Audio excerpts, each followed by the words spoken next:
What is going on, everybody? Welcome back to the Keep It Kula Podcast. My name is Jacqueline, and I have a special guest joining me today. You can find this guest reporting on tons of different sports, especially baseball and tennis right now. Welcome to the show, live reporter for The Athletic, Lukas Weese. How are you doing? Thanks for coming on. Jacqueline, it's an absolute pleasure to be here. Thanks so much for having me on. Yeah, let's, before we get to National Bank, I saw you saw Fantastic Four as of recent. Do you have a quick little review for us? Because I loved it. I loved it too. And it's funny because I listened to some movie podcasts and they were a little bit underwhelmed with Fantastic Four. So like for me, it's fantastic to see it. Yes, I was a big fan of it as well. I loved it. I go with my brother to all these superhero movies, and I wasn't so familiar with Fantastic Four. I didn't see the 2005 version. I have seen the scenes though where they get their powers. Didn't see the 2015 version, which based on a lot of reviews, it's a good thing that I didn't. And then with this one, I went in kind of not really expecting anything, and I absolutely adored it. So I'm happy to hear that you agree with that as well. Yeah, it was a lot of fun and like great music. Love the 1960s vibe, the chemistry between the actors. I really enjoyed it. It's been a summer of superhero. What can I say? From Superman, which I really enjoyed, to now Fantastic Four. So after a string of like not so great superhero movies, it's nice to have a few ones that we can celebrate. I think the last superhero movie I went to pre-Superman to see in a theater was No Way Home. I would assume. Yes. Yeah. Because like nothing else really got me excited, but Superman came out, love that. Fantastic Four, love that. So now I'm like back in loving superhero movies again, you know? I love that. I love that. Nice to know that you love movies, Jacqueline, for sure. We could talk movies, but I feel like we want to talk about sports. No. I could talk about movies. I have movie posters in front of me here. I was thinking about even doing a movie podcast at one point. Absolutely adore movies. That was a potential career of mine as well, but I am very happy with what I'm doing right now in sport media. Let's talk about where you are right now. You are currently at the National Bank Open in Toronto. How was I guess yesterday was the official day one of the tournament. How has it been so far, even with the really hot weather? Yeah, definitely balmy conditions. So not for the faint of heart. You gotta stay hydrated. Gotta put on the sunscreen to be able to survive these long days. But no, it's been great, Jacqueline. I think this is the first year that the National Bank Open is an extended event, right? Normally it was only 1 week for so long, and now it's a 12-day tennis extravaganza, really. So for tennis fans, they get more of an opportunity to see the top players in the world. Now, I'm going to remember yesterday, though, because it was Vasek Pospisil's finale. It was his swan song, of course. Before the tournament began, he announced that this was going to be his last professional tennis tournament. And the match did not disappoint. It showed his trademark resilience. It was obvious that he was hobbled physically. He said after the match that he pulled a muscle like 5 minutes into the match.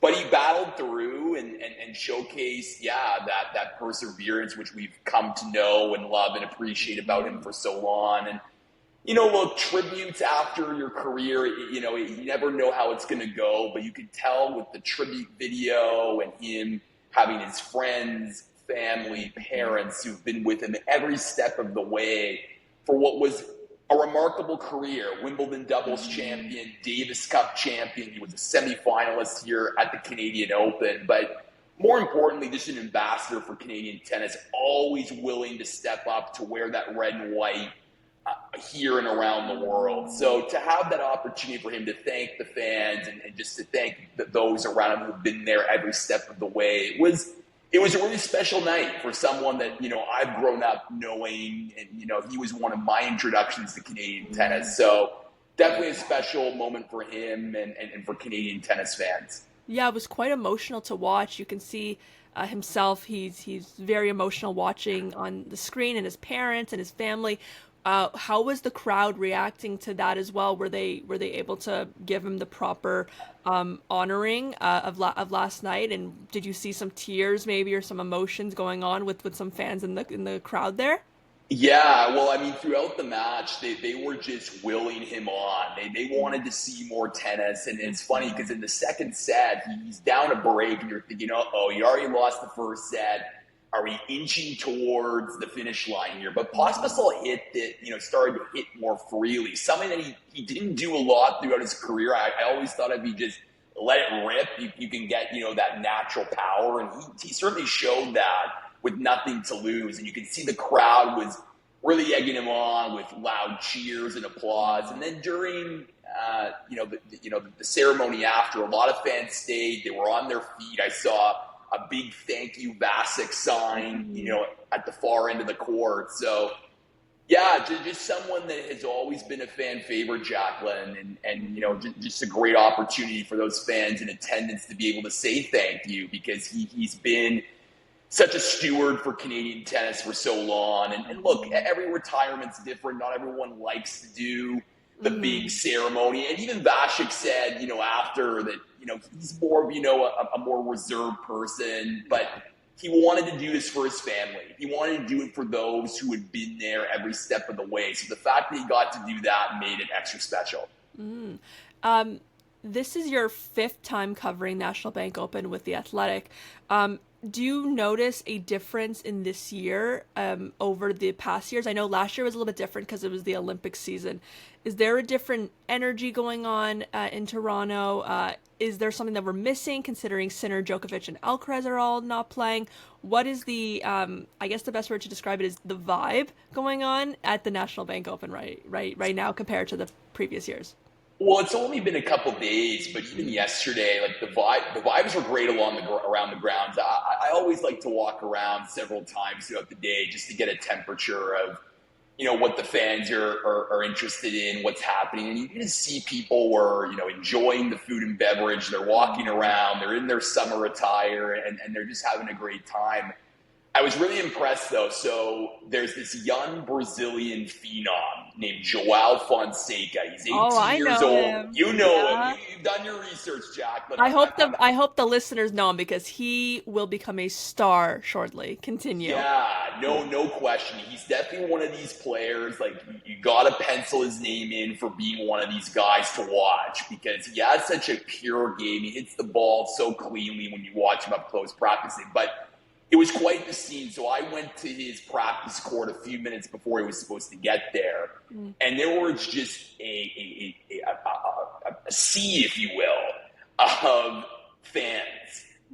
Lots of Brazilians have come in attendance here at the National Bank Open to watch him. And it was just so fun to see the energy, the signs that were made to, welcome him to Toronto and to wish him all the best. So he definitely is feeling the love and the support from the Brazilian community. And it's always great to see when, Toronto's such a global city. It's one of the reasons why I love it, when you see, different, communities come out to support their countrymen and women. So that was really fun to see. But I'm just interested to see how this tournament, continues with the longer format. Again, we've never seen a National Bank Open be 12 days long. So, there are some top players here, even though Sinner, Alcaraz, Djokovic aren't here. Like, you're going to see some top guys like a Taylor Fritz, like a Ben Shelton, a Francis Tiafoe. The Canadians have an amazing opportunity here, given the lack of,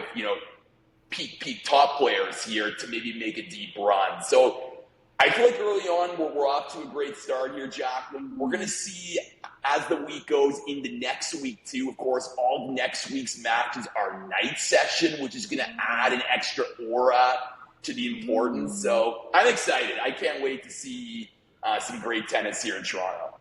I'm very excited. I was there yesterday. I got like 7 water bottles throughout the day. Nice. The lineup to fill up the water bottle is so long, where I'm like, you know what, I'm going to go spend the $6 and go buy another water bottle, because I think it's worth it. It But is. it was a hot day, but it was some fantastic tennis. I got to see Monfils, who I've been wanting to see for so long. Obviously, he didn't win, but being able to see someone like him up close was a dream of mine, especially for the past year. I'm supposed to go on Wednesday and on Friday again, so definitely excited to see all these top names. I want to go into the Montreal tournament. The women are there right now. Leila Fernandez just won at the City Open. Just what was it yesterday? Yeah. She will be going to Montreal. What does this mean? So she's going to Montreal. Obviously, it's Canadian Open, and also it's her hometown of Montreal. Are we going to see a difference in her play, however, considering she just won a tournament days prior? Should we expect a little bit fatigue, or is she still going to be on that high going into this play? Yeah, I mean, look, such a huge win for her, first and Mhm. foremost. I mean, it's been a minute since she's even made a final. It was Yeah. it was June 2024 in Eastbourne, the last time that she made a final. So it's been a minute. And look, Layla has high ambitions, big goals. She's always said she wants to be a top 10 player, but you know as well as I do, Jacqueline, tennis is a results-driven business. It's a results-driven sport, and the results just haven't matched that. She hasn't been able to string together the kinds of matches that we've seen of her in the past when she made a run to the U.S. Open final in 2021. And I feel like her win against Elena Rybakina, who's a Wimbledon champion, a top player, the way that she was able to battle, over 2.5 hours to win a third set tiebreaker just shows that kind of grit and resilience that, has made her such a fighter and, on the tour. So this is going to give her so much confidence. This is by far her biggest win of her young career. And she's still very young, Yeah. keep in mind. And people have to forget because we remember her. She feels like she's been around forever, but she's still in her early 20s. So, she still has a long career ahead. And look, it's a quick turnaround. Hopefully she does well in Montreal to give those Canadian fans something to cheer about. But all eyes are on the U.S. Open, right? This is what all these players are prepping for, whether it's Toronto, Montreal, Cincinnati. They all want to do Mm. well at the final slam of the year in New York. And of course, Layla loves it in New York. She feeds off the New York crowd. And so I'm excited for Layla. I really am. I think you can't help but be, excited. And this is going to give her so much confidence going forward to the rest of the season. Yes, we are all cheering for her. I feel like every Canadian is a fan of her, no matter if you're from Montreal or Toronto or wherever. With the Canadians, we have some top Canadian names, young guys, older guys. Could we expect a big run from? Obviously, the Americans are look very strong this year at the National Bank Open. What should we expect from the Canadians moving forward this week? Well, here in Toronto, it's the first time that there are three Canadians seated at the National Bank Open. So you have Denis Shapovalov, Felix Auger-Aliassime, and Gabriel Diallo. And look, I feel like all three players are really interesting because I feel like, again, when they're playing their best, they can, have a chance against anybody. But the results just haven't matched that, right? So I feel like, for someone like Felix or someone like Dennis, who recently won in Los Cabos, they're just trying to build that confidence, trying to gain that confidence to try to have a good hardcourt season. Like I said earlier, right, the fact that you don't have a Sinner, Alcaraz, and Djokovic in the draw, this is a very good chance for them to go on a deep run. And they're going to feel the love and support from the crowds here in Toronto. So I have a sneaky suspicion, Jacqueline. I'm not one to do a lot of predictions, but I have a sneaky suspicion that we're going to see a Canadian here in the second week. And of course, don't count out Gabriel Diallo, who has an affinity to really perform well against top players on the big stages. Of course, last year he had a signature main draw win against Arthur Fee in New York, court 18. Everyone remembers that. And of course, he nearly beats Taylor Fritz at Wimbledon, losing in 5 sets. So Diallo won earlier this year. He has a lot of confidence. So I think we're going to see a Canadian here in the second week. That's my prediction. That is, you Lock know it what? in. I do a lot of predictions. Sometimes they're a little crazy on this show. I won't lie, but Diallo is my pick for the winner. He has got to be one of the most exciting young players in tennis currently. His height also, isn't he like super tall or am I? He is. He Yeah, is. I mean, now, I'm not the tallest person in the world. Full disclosure, but like he is very tall, he's a like tall guy. even like seeing him this week, because I had seen him a couple Mhm. tournaments, but like he looks even taller. It feels He's like so he's a taller in gentle person. giant, as they say. Yeah, so I'm very excited to see him. He's my pick for the winner. I will lock that in currently as along with your prediction. I know you don't give them a lot, but I love to make my hot takes on this show. I don't think that's too hot of a take though. Um moving on. Is National Bank Open a little too close to some of the other big tournaments? Is that why we see some people like not not only Sinner, Djokovic, and Alcaraz dropping out, but Sabalenka, who is also ranked number one in women's tennis? Is this an issue moving forward with players dropping out because it's too close to the Grand Slam tourneys? Yeah, it's interesting because I think like on the men's side, you could make the case, okay, like Sinner and Alcaraz were playing the last two slam finals. Of course, one of those slam finals went 5.5 hours. So the Great. fact of the matter is they're still probably recovering from that. So you can make a case, look, I mean, these are, unique circumstances Mm, and why they're dropping out. Fine.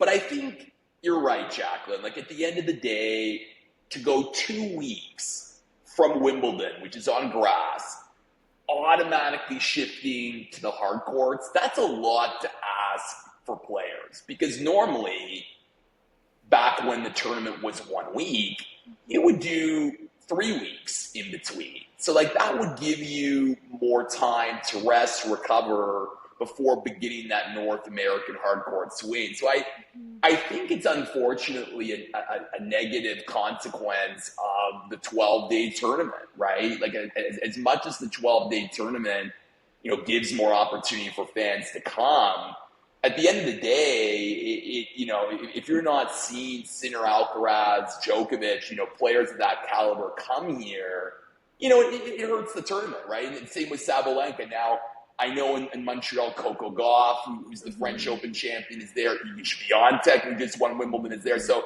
they're not making excuses. I mean, they're still showing up, but look, you want the top players here. This tournament is one of the oldest tournaments on the tour, both men's and women's. They've had a long history of players like Federer, Nadal, Djokovic, the Williams sisters playing here in Canada, and you want that. So, look, tournament director Carl Hale before the tournament said that he's going to be talking with the tours about trying to figure out a way to, maybe extend, the break between Wimbledon and Canada again so that we don't, have that short turnaround. But I really do think too with the 12 days, I mean, another thing you have to consider is like, look, if you spend 12 days here, how does that impact, do you go play Cincinnati, then you got the US Open, which is what these players are playing for, right? Like at the end of the day, okay, they want to win every time they go out there, but the US Open is the most important. It's the final slam of the year. So it's a lot to consider,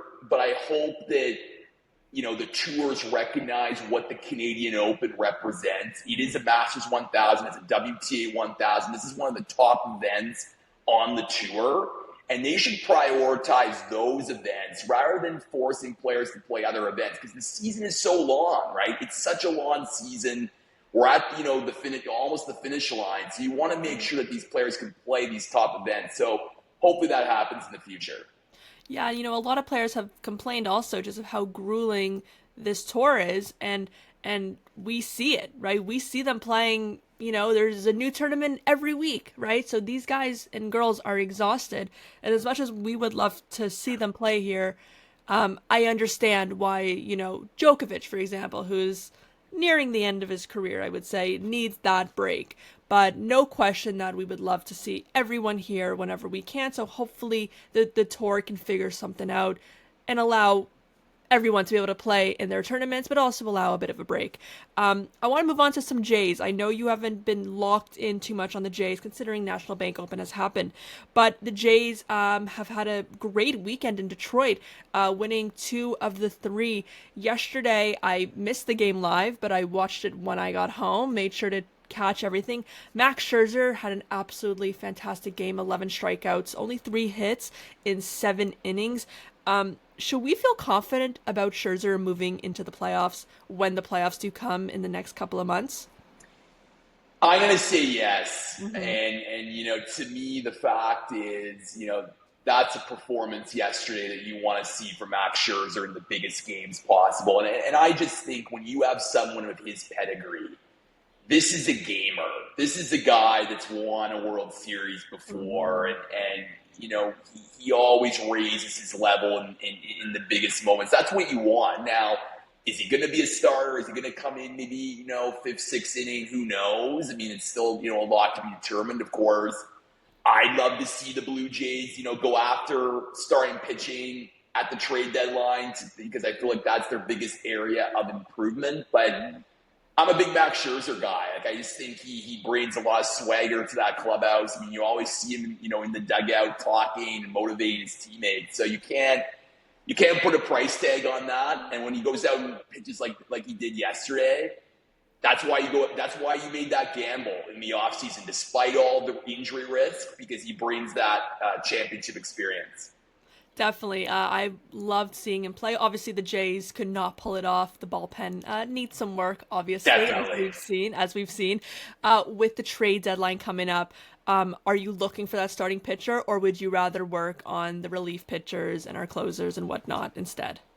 I think just pitching in general, I think, certainly you're going to need some high leverage bullpen arms. I just think, especially now where starting pitchers don't go the 7, 8 innings anymore. Like the 5 or 6 innings is often pretty standard. So, the best teams that often perform well in the postseason have really good bullpens. So I'd like to see them get, some high leverage arms, but then add another starter because, let's face it, if some of their starters get injured, you're looking at some, unknown quantities, getting the ball, which would be tough, and it put a lot more burden on that offense, which has had a great season. Mm-hmm. But, a lot of people are predicting a little bit of regression, right? Just given, what type of personnel they have. So pitching is definitely my number one focus at the deadline. I hope they do it. I know I'm seeing these takes on social,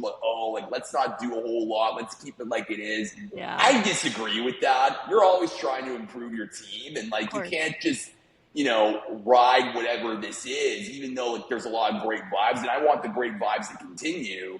But you want to make your team better because in the playoffs, pitching is paramount. You got to be able to pitch well, and I think the Jays will make some big moves that I think we'll be excited about. Yeah, obviously there's some big names kind of going around. I think they're a little bit fairy tale names of getting someone like Joe Ryan or DeGrom.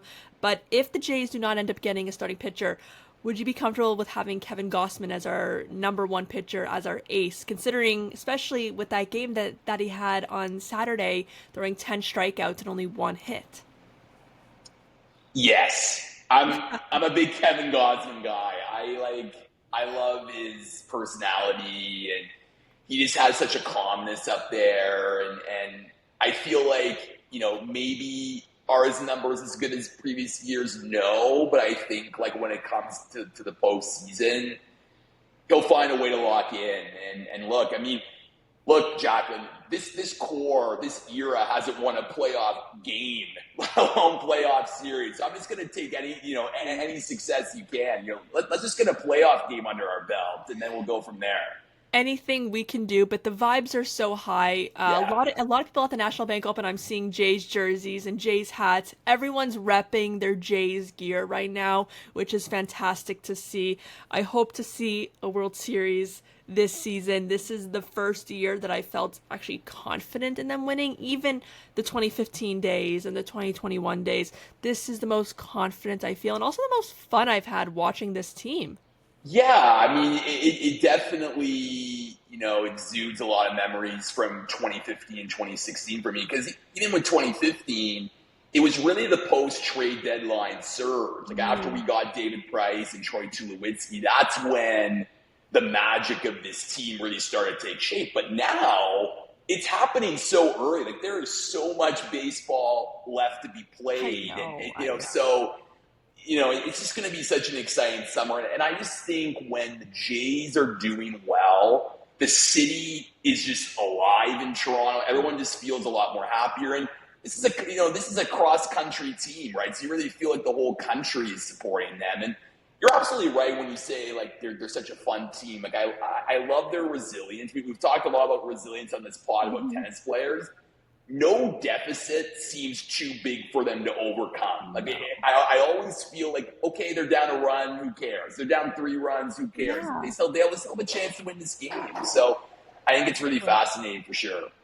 Definitely. I will let you go, but before you go, I gotta ask you this. Are Yes. we ever going to see a big three in tennis again? I'm switching back to tennis quickly. Okay. The Federer, Djokovic, Rafael Nadal days are over. Yeah. Will we see a big three in this era? Or are we gonna have to wait another decade for a new big three? Well, you know what? Maybe Fonseca, right? We already mentioned his name. Maybe Mm, he comes into the mix. Look, it's so hard to predict. I mean, to me, we're just so grateful to have already like a big two post yeah. Roger Rafa Novak era with Carlos Alcaraz and Yannick Sinner. And this is what people say all the time with tennis is like, they're always like afraid, when like a legend retires or is well past their prime, who's going to take that mantle? And it often happens pretty quickly, right? Hmm. You saw with, Pete Sampras when he was going past his prime. Oh, Roger Federer came, and then Nadal and Djokovic. Now, what I will say is I think those three are like ultimate all-time legends of the game, and I think it's going to maybe distort how we view players. Like I think we may need to take the temperature down and maybe reset the expectations, because look, over 20 slams for three guys is like a really hard bar to achieve. But I think that to me, there's no doubt that we're going to have three top players. Now, will they reach those levels? Hard to say. Chances are not, but I think we're going to have someone come up to challenge Alcaraz and Sinner, because I think the men's tour needs it. Like I think the men's tour, it's great to have Sinner and Alcaraz dominate, but to me, it's at its best when there are multiple challengers. That's what the women have right now that makes the WTA tour Yeah. so fascinating. So hopefully we get that in the men's tour, but let's be grateful that Sinner and Alcaraz are here and they're continuing to dazzle us. Most definitely. Once again, live reporter for The Athletic, Lukas Weese, thank you so much for coming on. We can find you on Twitter or X at Weese Sports. Good luck with this week, National Bank Open. It's going to be quite the next little over 1 week. Good luck with that, and thank you for coming on the show. Jacqueline, it was an absolute pleasure. Thanks so much for having me on. Thank you so much. All right, everybody. Once again, Lukas Weese. You can follow him on Twitter at Weese Sports. Follow everything National Bank Open. That is your guy. Thank you so much for watching. Bye bye.